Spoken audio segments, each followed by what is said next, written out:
So since they are at school most of the day, how can we advocate for them to have that kind of support at the school as well? Not just from us, but like what kind of things can we suggest to teachers or administrators or, you know, to help our kids while they're there away from us in their safe space? Mm-hmm. I think you can let the teachers and administrators know specific things about your kid, right? That they should know. But the other thing is you can trust that those folks are the professionals, right? The people in the schools, they see more kids than you do, right? And they've seen it all. So I would trust that process and get a dialogue going with different people that encounter your child during the day and facilitate them getting to know something about who that child is. And then I think the natural process in the school will probably take over and end up in good directions. And I think it's good to be a part of the school so you know that it's a team. Join the PTA and get involved in activities. Email the teacher, what can I do? What do you need? And just get that feedback from the teacher because she needs support too because she's dealing with your child all day. So just communication, send emails. Which could be hard when we're busy, when we have a full-time job, when there's so many different hats to navigate and things like that. So even just, you know, a monthly check-in or a weekly check-in, you know, it doesn't have to be daily. You know, any kind of connection, bringing it back to community-based. You know, a while ago it used to be the school and the, you know, it was more community, and now sometimes it feels separated and such. So kind of bringing that back together of getting to know and asking the teacher and things like that, of getting to know their policies and what they have to offer. I think that's a big one because every school offers many different things and they have many opportunities for you to kind of support your child in a different way. Yeah. For our educators, what are 3 things that you would say to help them stay calm and without anxiety when they're dealing with a student that has anxiety? Yeah. Okay. Grounding techniques. Right. Find your coping skills. What works for you? There's a lot of strategies that you can do in class. Nobody would ever know. I've done it 5 times since I've been here. So you will not know. So find what works for you. Yeah. I was working in a classroom, and it was a classroom for children who weren't able to be in school, so it was more higher risk and bigger behaviors. And one thing that I did was I made sure that I had a smell good around, so when things would kind of get chaotic, they would see me go to the desk and I would pull out the air freshener and they're like, oh, there she goes again. I would spray it and kind of just take a moment to breathe, because when children can see adults take a moment, modeling, children learn a lot from modeling. So a lot of times we can just go, and then they see us stressed and then they go, oh, that's what we're supposed to do. We're supposed to hold it in. We're supposed to white knuckle it throughout the day. So the more that the teacher can model of just taking a moment, having a mindful moment, and involving everybody in it can be really helpful. And reducing expectations of yourself and perfectionism. We're not always going to get it right. Right is subjective. So as long as you go back and think about it and repair, you could always go back and have a conversation. It's never too late. Then that's important too. So reduce the pressure inside. You know, a lot of people I've talked to, did I mess them up? You know, like that's a big one. I think I'm going to mess up my kid, and like, well, yeah, in a sense, right? But, you know, not necessarily forever. But if you own that and you say there's going to be some things that they take in their own perception that I don't have control over. But if I notice they're feeling a certain type of way or they look at me a certain type of way, let me be curious. What's going on? I've noticed, is there something that you want to talk about? Like, did I make a mistake somewhere? Because that happens. Mommy makes mistakes or daddy makes mistakes. So that's okay too. Yeah.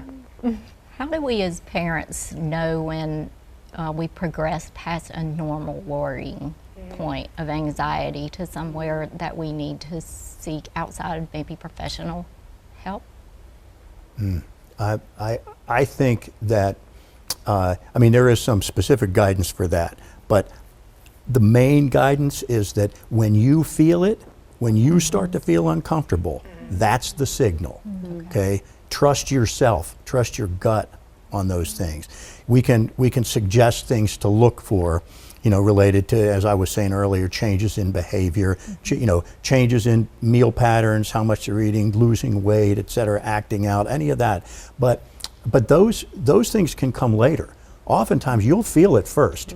You'll get that like hair on the back of the neck thing, like this is Spidey not, sense, yeah. this is not normal for my kid. And I think a lot of parents get into a pattern of not wanting to cry wolf, right? Because there's Yes. so much to cry wolf about as a parent, right? And you kind of get into like, no, I'm just going to try to suck this up. And we'll get through this. It'll be okay.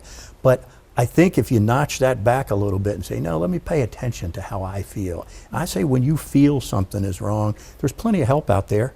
It's pretty easy to get to. And so don't wait. I mean, don't pull the trigger too soon. So every time the kid, gets mad at you, you're calling for help, because that's going to happen. But you'll feel it. And so trust yourself. And sometimes that takes some practice, because you got a lot going on in your life. You work and you're doing whatever, right? So you get a little bit out of touch with your own feelings. So part of this process is tune into yourself.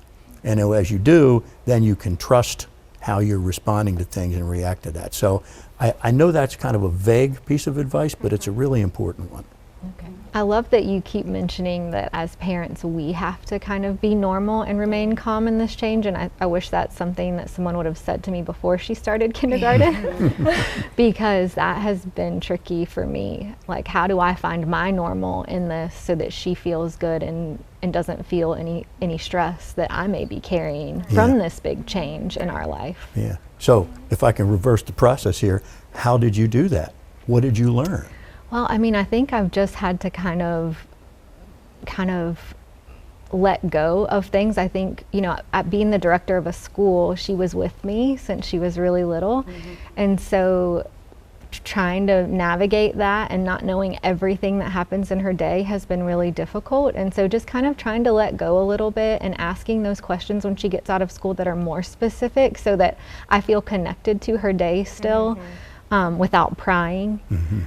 Those things have helped me, and just time. I mean, she's been in kindergarten for, this will be 3 weeks, and so it's still new. I'm still coping, I think, with it. And I miss her at school very much, but I know that this is the best thing for her. Yeah. So just reminding myself of that as well. This is a necessary thing. Everyone goes through this, and it's a big change for our family, and just feeling those feelings and not trying to be hard on myself. Yeah, that's good. With that piece of information, do you share that with her? Because that's such a beautiful thing to share, to model about, like, the curiosity in regards to, what if I told you that mommy had some feelings while you're doing this too? Because that can, you opening up doesn't make you mask. And when we have to mask as people, we get more tense, and then our nervous system goes, and when our nervous system goes, right, it goes. We're in a stress response, it's hard to think, it's hard to remember, we feel frazzled. So the more that you could be genuine, you're not going to evoke anxiety in someone by talking about it. The most that you could do is to normalize conversation and exploration. I believe that even to normalize the exploration before it gets to a certain point, but having a check-in with the doctor, like you go there for a physical, just normalizing going and checking in with a behavioral health person just to say, there's been a lot of changes this year. Like, let's just go explore how you're going through it and how you're navigating that. What if that paired with a physical examination every year, then you can kind of check in and see what's happening. Yeah.